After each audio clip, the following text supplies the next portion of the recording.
جو ججز کا تبادلہ ہے وہ مقررہ وقت کے لیے ہو سکتا تھا لیکن غیر معینہ مدت کے لیے نہیں ہو سکتا تھا. ججز ٹرانسفر کر دیے گئے, ان کے نوٹیفکیشن میں کہیں مینشن نہیں ہے کہ ان کی جو نامینیشن ہے یہ اتنے عرصے کے لیے ہے, ان کی جو ٹرانسفر ہے وہ اتنے عرصے کے لیے ہے. اس بات پر یہ پوائنٹ ریز کیا گیا ہے کہ مدت مقرر نہ ہونے کا مطلب یہ ہے کہ عدالت تبادلے کا جو حکم ہے وہ کسی بھی وقت واپس لیا جا سکتا ہے, اور تبادلہ اس صورت میں ممکن ہے جب ہائی کورٹ میں ججز کی تعداد جو ہے وہ پوری ہو اور تبادلے کے بعد آئینی طور پر ججز حلف لینے کے پابند ہیں, یہ کہا گیا ہے. اچھا, چیف جسٹس اسلام آباد ہائی کورٹ عامر فاروق صاحب پر بھی اس خط میں جو پوائنٹ اٹھائے گئے ہیں, اور یہ کہا گیا ہے کہ ہائی کورٹ جج کا حلف تمام ہائی کورٹس کے لیے نہیں ہو سکتا, اور چیف جسٹس اسلام آباد ہائی کورٹ جو ہے انہوں نے آئینی نکات بالائے طاق رکھتے ہوئے از خود سینیورٹی لسٹ جاری کی ہے. یہ ایک طرح سے ایک بڑا ویلڈ پوائنٹ بھی ہے, اور ساتھ ساتھ یہ ایک چیز ہے جو کہ شاید کچھ لوگوں کو سمجھ نہیں آ رہی تھی. بہرحال یہ چیف جسٹس عامر فاروق صاحب نے اپنے جو ان کے اختیارات ہے اس کا غلط استعمال کیا ہے, اور اس کا غلط استعمال کرتے ہوئے جو سینیورٹی لسٹ ہے وہ جاری کی ہے. لاہور ہائی کورٹ میں اس وقت جو اسلام آباد ہائی کورٹ میں موسٹ سینئر جج ہیں عامر فاروق صاحب کے بعد سردار طارق ڈوگر صاحب, وہ لاہور ہائی کورٹ میں 15ویں نمبر پر تھے. وہ ذکر بھی یہاں پر موجود ہے. ججز یہ لکھ رہے ہیں کہ لاہور ہائی کورٹ کا سینیورٹی میں 15ویں نمبر کا جج جو ہے وہ اسلام آباد ہائی کورٹ میں سینئر ترین جج جو ہے وہ کیسے بن سکتا ہے, اور اگر آئینی بینچ اگر فل کورٹ کی درخواستیں منظور کرتا ہے تو فل کورٹ جو ہے وہ پھر تشکیل کون دے گا, فل کورٹ کیسے بنے گا, اور اگر نئے ججز شامل نہ ہوئے تو پھر سوال اٹھے گا کہ تشکیل کردہ فل کورٹ ہے یا نہیں, اور اگر موجودہ آئینی بینچ نے ہی کیس سنا ہے تو اس پر بھی پہلے عوامی اعتماد متزلزل ہے, اور عوام کو موجودہ حالات میں کورٹ پیکنگ کا تاثر مل رہا ہے, جاننا چاہتے ہیں کہ کس ایجنڈے اور مفاد کے لیے عدالت کی تذلیل کی جا رہی ہے. تذلیل کا لفظ جو ہے وہ اس میں استعمال کیا گیا ہے. بہرحال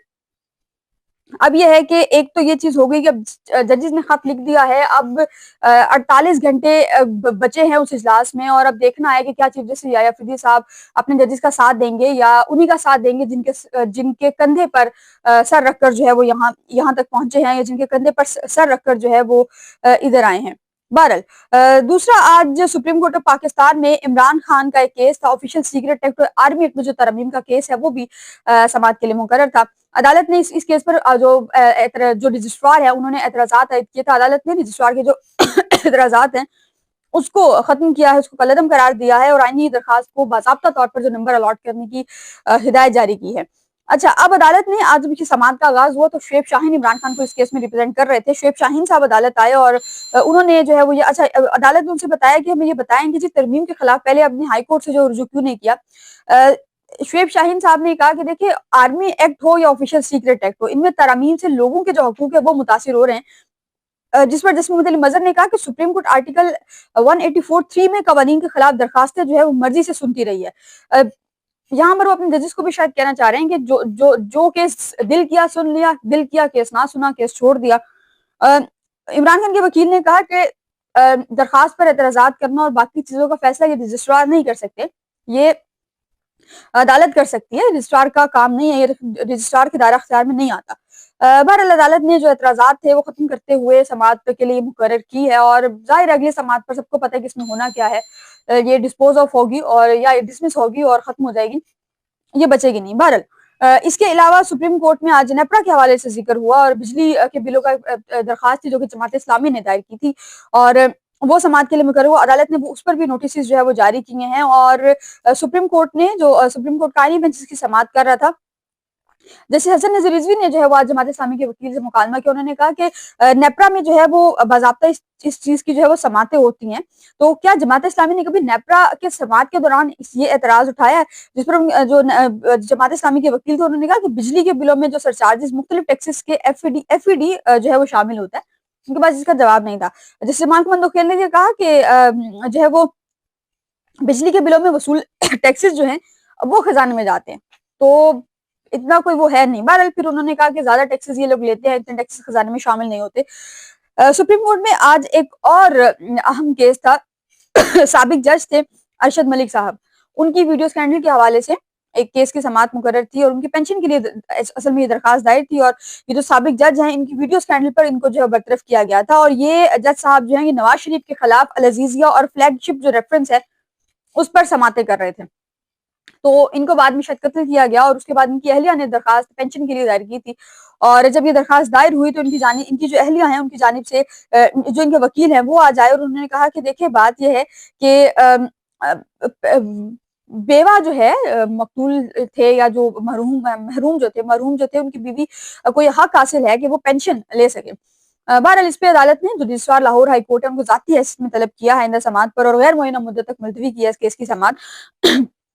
جو درخواست گزار کے وکیل ہیں انہوں نے کہا کہ جج ارشد ملک کو لاہور ہائی کورٹ نے برطرف کیا تھا، اور ارشد ملک صاحب جو ہیں اس 86 افراد کے ریفرنس سن رہے تھے جن کا ذکر میں نے پچھلے کیا، میاں نواز شریف صاحب اور جو ہے وہ نواز شریف صاحب کے کیسز یہ سن رہے تھے۔ تو انہوں نے جب انہوں نے نام نہیں لیا، انہوں نے کہا کہ سیاسی افراد کا وہ سن رہے تھے، تو اس پر جو جسٹس حسن نظر رضوی ہیں انہوں نے کہا کہ جج کا کیا کام بنتا ہے کہ وہ سیاسی افراد سے گھروں میں جا کر جو ملاقاتیں کرے۔ اس پر درخواست گزار کے وکیل نے کہا کہ قانون کے مطابق جو ہے وہ نظر ثانی اپیل متاثر جج جو ہے وہ کر سکتا ہے، اس کی بیوہ نہیں کر سکتی، تو یہ نظر ثانی اپیل نہیں ہے، یہ ایک دوسری اپیل ہے۔ برطرفی کا جو فیصلہ ہے وہ انہوں نے چیلنج نہیں کیا۔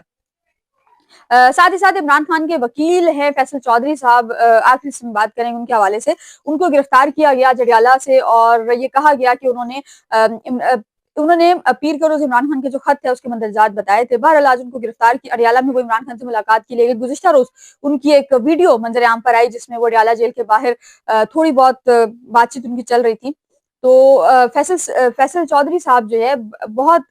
بڑے کول بندے ہیں، میں ان کو ذاتی طور پر اچھے سے جانتی ہوں، لیکن پتہ نہیں انہوں نے اس قسم سے بات کی، کیونکہ ظاہر ہے جب آپ ڈیلی بیسس پر ایک جگہ جا رہے ہیں اور آپ ڈیلی بیسس پر تماشا ہے کہ آپ کو روکا جائے گا، تو انہوں نے خاصا غصہ کیا، اور وہ باقاعدہ جو ہے وہ بھڑکے، اور انہوں نے کہا کہ یہ کوئی طریقہ نہیں ہے روز نیا ڈرامہ۔ بہرحال انہوں نے تھوڑی بہت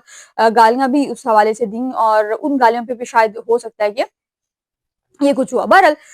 پھر اس کے بعد ان کو آج جب اڈیالہ جیل گئے تو ان کو گرفتار کیا گیا، اور وجہ جو ہے وہ نہیں بتائی گئی کہ کیوں ان کو گرفتار کیا جا رہا ہے، بس ان کو وہ اڈیالہ سے باہر نکلے اور ان کو تحویل میں لے لیا گیا، لیکن تقریباً 2 سے 2.5 گھنٹے کے بعد ان کو چھوڑ دیا گیا۔